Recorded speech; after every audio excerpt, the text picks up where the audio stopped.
Hello friends, Shiva sir academy YouTube channel पर आप सभी का स्वागत है। आज की क्लास में हम आरआरबी एलपी के प्रीवियस ईयर क्वेश्चन को सॉल्व करने वाले हैं। चलिए क्लास को शुरू करते हैं और देखते हैं पहला क्वेश्चन क्या कह रहा है। देखिए, पहला क्वेश्चन कह रहा है यदि x plus one upon x is equal to √3 हो तो आपको बताना है x के पावर 18 प्लस x के power 12 plus x to the power 6 plus 1 इसकी वैल्यू क्या होगी। ठीक है, ये वैल्यू आपको फाइंड आउट करके बतानी है। देखिए, ऐसे सवालों को कैसे हम हैंडल करते हैं। पहले हमें क्या करना होगा, इसमें देखिए सबसे जो छोटी पावर आपको दिख रही है 6 दिख रही है, कहीं से आप इसको क्या करिए 6 के पावर में डिनोट कर दीजिए, उसके बाद आपका सवाल सॉल्व हो जाएगा। देखिए, इस इक्वेशन का अगर हम दोनों तरफ से क्यूब ले लें तो क्या बन जाता है। अगर हम पहली बार में से क्यूब लेंगे तो ये क्या बनेगा, एक्स क्यूब प्लस 1 अपान एक्स क्यूब प्लस, यानी कि दोनों तरफ का क्यूब किया जा रहा है तो यक्स इंटू 1 अपान एक्स, ध्यान रखिए कि यहाँ 3 भी होता है। ठीक है, 3 into x into 1 by x, इसको ऐसे लिख लीजिए 3 into x into 1 by x, और ब्रैकेट में होता है यक्स अपान 1 प्लस यक्स, और उधर अगर हम क्यूब करते हैं तो आपको क्या मिलेगा 3 अंडर रूट 3, क्योंकि 3 से डबल स्क्वायर करेंगे तो 3 हो जाएगा, लेकिन एक रूट बच जाएगा। ठीक है, अब यहाँ देखिए क्या होगा, यहाँ पे आपका हो जाएगा यक्स क्यूब प्लस 1 अपान एक्स क्यूब, यहाँ से कैंसिल आउट हो जाएगा और यहाँ पर बचेगा 3, और इसकी वैल्यू तो आपको पहले से ही बता रखा है कि x प्लस 1 अपान एक्स की वैल्यू कितनी होती है, √3 होती है। इस प्रकार यहाँ भी क्या आ जाएगा 3√3 इज इक्वल टू 3√3, यहाँ से दोनों कैंसिल आउट हो जाएगा, यानी कि यक्स क्यूब। अब इसको अगर हम उधर ट्रांसफर कर दें तो क्या हो जाएगा -1 अपान यक्स क्यूब। इसके बाद इसको इधर ट्रांसफर करेंगे तो आपकी वैल्यू क्या हो जाएगी यक्स टू द पावर 6, क्योंकि मल्टीप्लाई होगा, मल्टीप्लाई हुआ तो पावर जुड़ जाएगी, और x to the power 6 is equal to कितना आ जाएगा -1। ठीक है, अगर आपकी वैल्यू यहाँ तक आ गई है तो आप यक्स टू द पावर 18 को क्या लिख सकते हैं, क्या आप इसे x to the power 6 power 3 लिख सकते हैं। पावर वाला रूल लग रहा है यहाँ पर। ठीक है, इसे क्या आप लिख सकते हैं 6 टू द पावर 2, और ये already x to the power 6 है, इसमें कोई समस्या नहीं। ठीक है, आपकी वैल्यू क्या हो जाएगी -1 to the power cube plus -1 to the power square plus यहाँ पर -1, और यहाँ पर कितना आ जाएगा +1। इसको सॉल्व करेंगे तो -1 ही आएगा, इसको सॉल्व करेंगे तो 1 आएगा, और ये -1 प्लस 1, देखिए यहाँ से सब कैंसिल आउट हो जाएगा और पूरी की पूरी वैल्यू कितनी आ जाएगी 0। ठीक है, नेक्स्ट क्वेश्चन देखते हैं। नेक्स्ट क्वेश्चन कह रहा है -261 प्लस ब्रैकेट में -380 माइनस, फिर ब्रैकेट में -521 प्लस 821 माइनस, फिर माइनस में ब्रैकेट में -121 की वैल्यू क्या होगी। ठीक है, एक तरह से आपको सिंपल सा ऐड दिया हुआ, बस आपको क्या ध्यान में रखना है प्लस और माइनस के सिंबल को, तब आपका सवाल लगना शुरू हो जाएगा। देखिए, इसको सॉल्व करेंगे कितना आएगा 261, अब देखिए प्लस माइनस से क्या हो जाएगा 380, और यहाँ पर प्लस 521, और यहाँ पर 821, और यहाँ पर भी क्या हो जाएगा माइनस से प्लस 121। अब देखिए, गलती से बचने के लिए आपको रूल पता होना चाहिए कि कैसे क्या ऐड करना। देखिए, पहले जितने भी माइनस वाले हैं सबको एक तरफ ऐड कर लीजिए, प्लस वाले को एक तरफ। यहाँ पर पहले माइनस वालों को ऐड कर लेंगे तो 1, और यहाँ पर कितना हो जाएगा 86, यानी कि 8 6 14 हो जाएगा, और 3 2 5 1 6, यानी कि यहाँ पर कितना आ जाएगा -641 प्लस। अब इसको भी ऐड कर लेंगे, देखिए 1 1 1 यानी कि 3, यहाँ पर 2 2 और 2 यानी कि 4 हो जाएगा, नहीं 6 हो जाएगा। ठीक है, यहाँ 6 हो जाएगा, इसके बाद 8 1 9 और 9 5 14। ठीक है, अब देखिए क्या करना है आपको, अब देखिए एक माइनस में एक प्लस में है तो इसको इसमें से घटा दीजिए, जो आएगा वही आपकी वैल्यू हो जाएगी। ठीक है, इसको घटाएंगे तो कितना आ जाएगा 2 2, और यहाँ पर 822, यानी कि आपकी टोटल वैल्यू कितनी आ जाएगी प्लस 822। ठीक है, नेक्स्ट क्वेश्चन देखते हैं। नेक्स्ट क्वेश्चन कह रहा है दूध पानी के एक मिश्रण में, मिश्रण का 2/3 भाग दूध है, और मिश्रण यदि 21 लीटर था और उसमें 4 लीटर पानी और मिलाया जाता है तो नए मिश्रण में दूध का प्रतिशत बताइए। देखिए पहले आपको रेशियो दे रखा है कि दूध जो है पूरे मिश्रण का 2/3 है। यहाँ से आप इसका मतलब क्या निकाल रहे हैं? इसका मतलब ये है कि पूरा का पूरा जो आपका मिश्रण था वो 3 भाग में था, ठीक है, जिसमें से जो 2 भाग था, जो आपका 2 भाग है, वो 2 भाग कितना है? दूध है, और 1 भाग जो उसमें से बच रहा है वो 1 भाग कितना है? पानी है। यानी कि 2 भाग आपका मिल्क, इसको हम एम से दिखाते हैं, और 1 भाग क्या है? पानी, यानी कि वाटर था। अब आगे बोला जा रहा है कि अगर टोटल आपका जो मिश्रण था 21 लीटर था, ठीक है, तो अगर 21 लीटर था तो पूरा मिश्रण था, तो पूरा मिश्रण अभी हमने कितना बताया? 3 यूनिट था।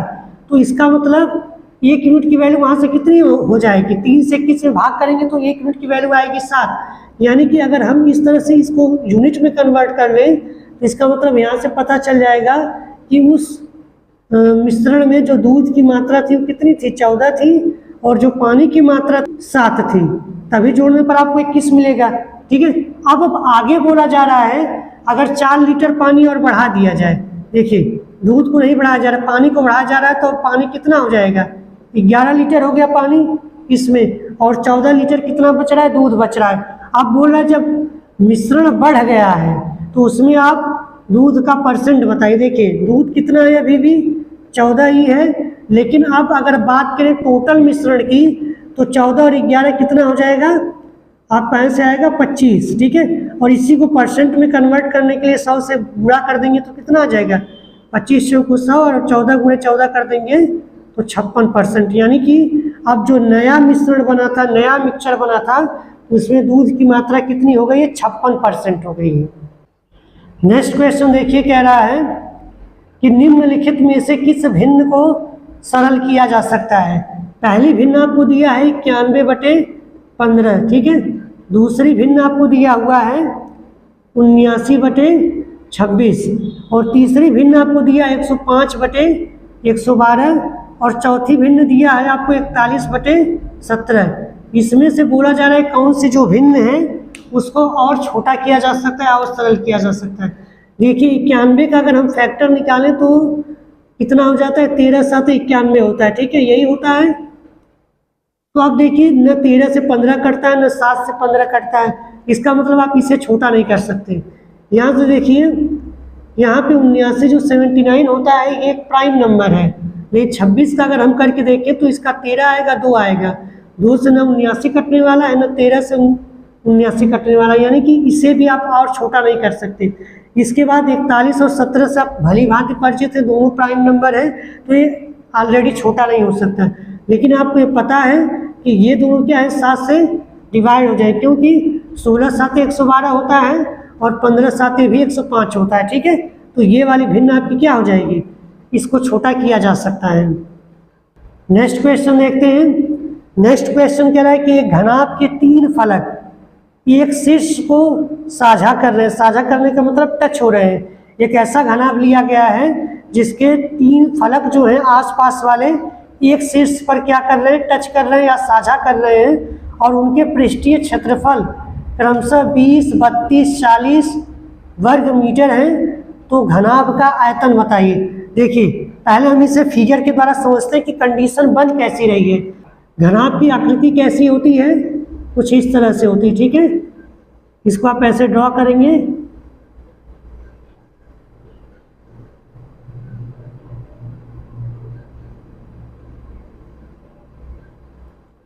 अब बोला जा रहा है कि इसके जो 3 फलक हैं वो एक पॉइंट पर, यानी कि एक शीर्ष पर साझा हो रहे हैं। और आपको पता है कि एक जो घनाभ होता है उसमें कुल 8 शीर्ष होते हैं, जैसे 1 2 3 4 और 4 इधर, ठीक है। तो हम मान लेते हैं कि ये वाला जो शीर्ष है इसी पर साझा हो रहा है, तो एक ऊपर का फलक मिलेगा और एक पीछे का फलक मिलेगा और एक बगल वाला, ठीक है। यही फलक और सबकी बारी बारी से दिया हुआ, तो आप मान लीजिए जो इसकी ऊंचाई है वो कितनी है? यच है, यानी कि यहाँ से लेकर यहाँ तक यच है, और यहाँ से यहाँ तक जो है ये इसकी क्या कहलाएगी? लंबाई कहलाएगी, यानी कि लेंथ कहलाएगी, ठीक है। और इसके बाद जो इसकी यहाँ से ये वाली जो दूरी कहलाएगी वो इसकी ब्रिड्थ कहलाएगी, ठीक है।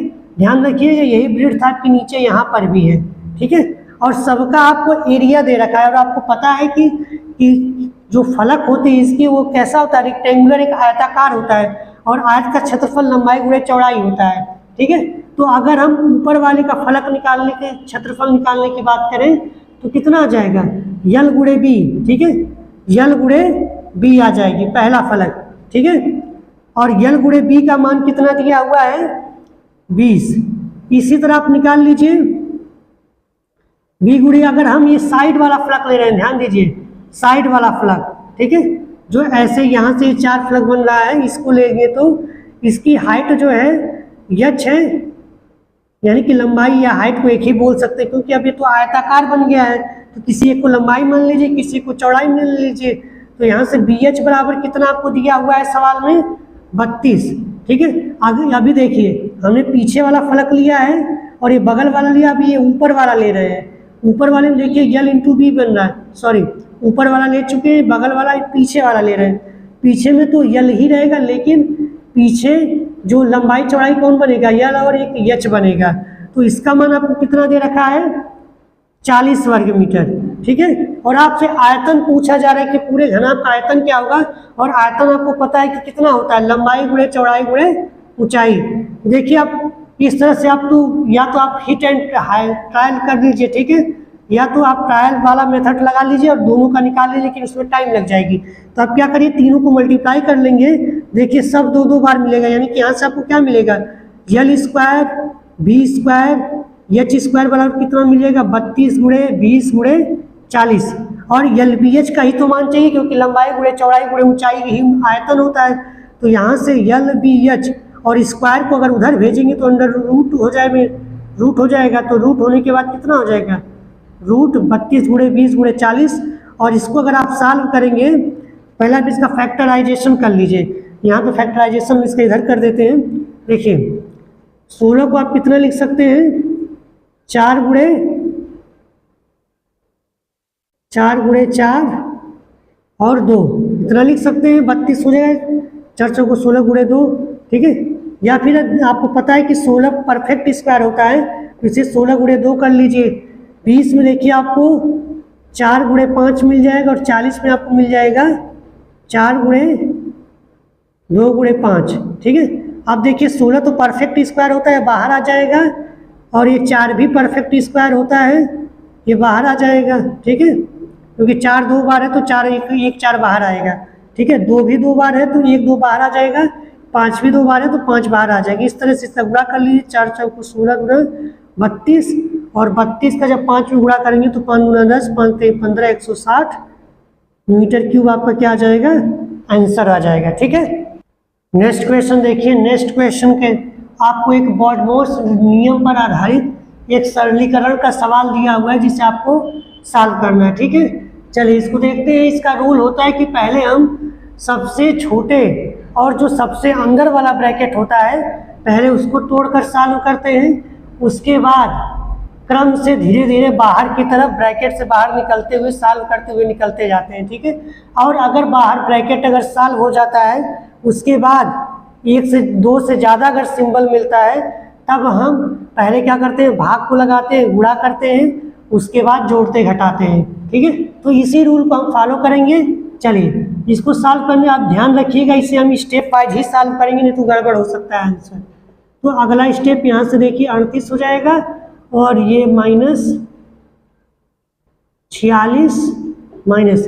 अब ध्यान से देखेंगे, पहले स्मॉल वाले सबसे छोटे ब्रैकेट को सॉल्व करेंगे तो 15 में से 13 जाएगा, कितना आएगा +2, और यहाँ से -2 दिया, इसका मतलब इस पूरे का मान कितना हो जाएगा 0।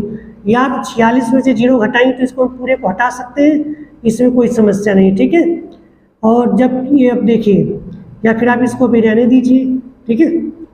और यहाँ पे बराबर अगले स्टेप में चलेंगे तो यहाँ पर 27 हो जाएगा माइनस, ठीक है। यहाँ पे क्या बचेगा 38 माइनस 46, क्योंकि 0 घटाएंगे तो उससे कोई फर्क पड़ेगा नहीं।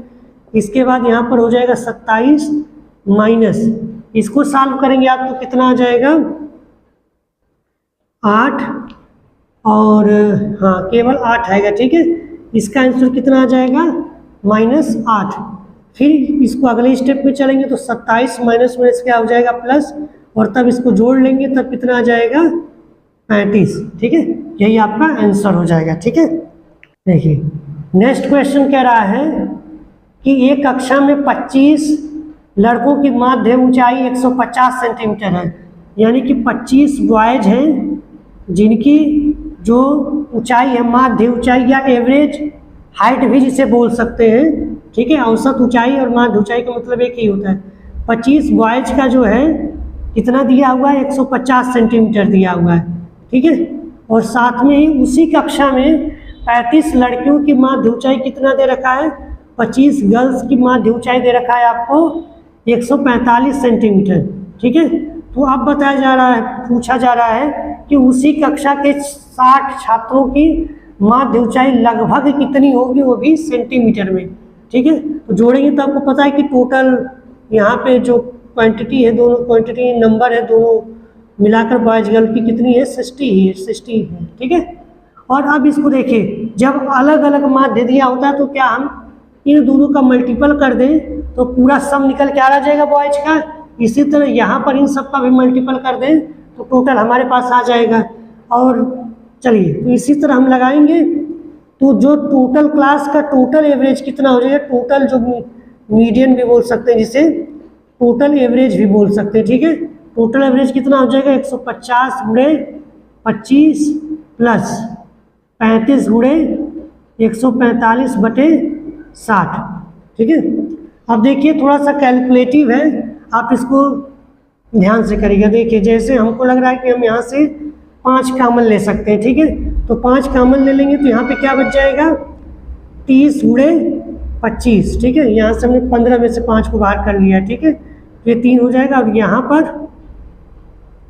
पूरे में से कॉमन ले रहे हैं, और यहाँ पर क्या हो जाएगा 7 गुणे 145, क्योंकि 5 हमने बाहर कर लिया, नीचे 60 है, तो इसको काट लीजिए तो ये 12 हो जाएगा। अब देखिए थोड़ा सा छोटा हुआ, जिसको आप कैलकुलेटिव नहीं होता ना, आप सॉल्व कर सकते हैं।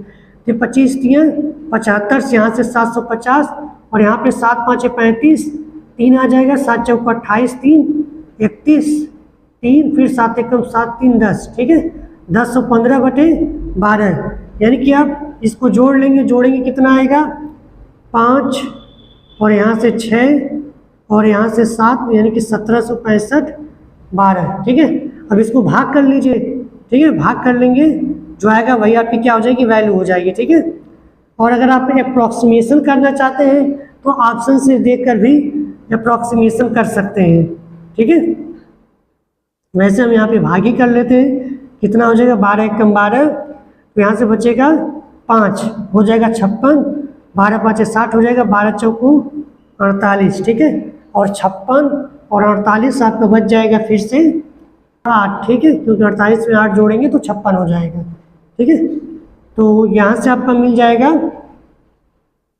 8, फिर 85 हो जाएगा। ठीक है, 85 को काटेंगे तो 12 7 84 होता है, तो 7 बार ले लीजिए। ठीक है, 84, यानी कि यही लगभग में 147 के करीब आपका आंसर आएगा। जो ऑप्शन मिलेगा उसमें टिक देंगे। ठीक है, पूरा सॉल्व करने की जरूरत नहीं है। नेक्स्ट क्वेश्चन देखते हैं। नेक्स्ट क्वेश्चन कह रहा है, यदि कॉट की पावर 4 यानी कि कॉट 4 थीटा आपको दिया हुआ है, plus cot square theta is equal to 3 दिया हुआ है, तो आपसे पूछा जा रहा है कि आप बताइए cosec to the power 4 theta plus नहीं बल्कि क्या है माइनस कोसेक स्क्वायर थीटा की वैल्यू क्या होगी। ठीक है, हम इसी से सवाल को आगे बढ़ाएंगे। आपको एक आइडेंटिटी यानी कि ट्रिग्नोमेट्री का एक सर्वसंख्या आपको पता होगा। पहला जो फार्मूला होता है वो क्या होता है, sin square plus cos square theta is equal to 1। इसी तरह दूसरा होता है, जो तीसरा वाला होता है वो कॉट के फॉर्म में होता है। वो फार्मूला क्या होता है, फार्मूला आपका इस तरह से होता है कि cos cot square theta plus 1 is equal to होता है कोसेक स्क्वायर थीटा। अब चूंकि यहाँ पे कॉट स्क्वायर थीटा दिया तो हम इसको क्या लिख सकते हैं, पहले कॉट स्क्वायर थीटा का स्क्वायर लिख सकते हैं, और इससे तो ऑलरेडी ये चीज़ दिया हुआ है तो इसमें कोई समस्या नहीं है। ठीक है, ये 3 हो जाएगा। अब इसको अगर आप विस्तार करेंगे तो यहाँ से देखिए चेंज करिए, तो -1 इधर आ जाएगा, यानी कि यहाँ पे आपको क्या बचेगा, cosec square theta, cosec square theta -1 का होल स्क्वायर प्लस इसी तरह यहाँ पर भी जब आप करेंगे तो आपको मिलेगा कोसेक स्क्वायर थीटा -1 और इज इक्वल टू क्या रहेगा, 3 आपका बचा हुआ है। अब इसको जब आप सॉल्व करेंगे तो यहाँ पे आपको क्या मिलेगा, cosec square theta +1 -2 cosec square theta +1 cosec square theta ये वाला और -1 इज इक्वल टू 3। आप देख रहे हैं यहाँ से +1 -1 कैंसिल और यहाँ से आपका बच जाएगा ये 4 हो जाएगा, सॉरी 4 होगा, ठीक है। Cosec to the power 4 theta minus, देखिए 2 कोसेक स्क्वायर थीटा में से 1 कोसेक स्क्वायर थीटा निकलेगा, तो यहाँ पे बचेगा cosec square theta is equal to 3। यही आपका क्या हो जाएगा, आंसर हो जाएगा, ठीक है।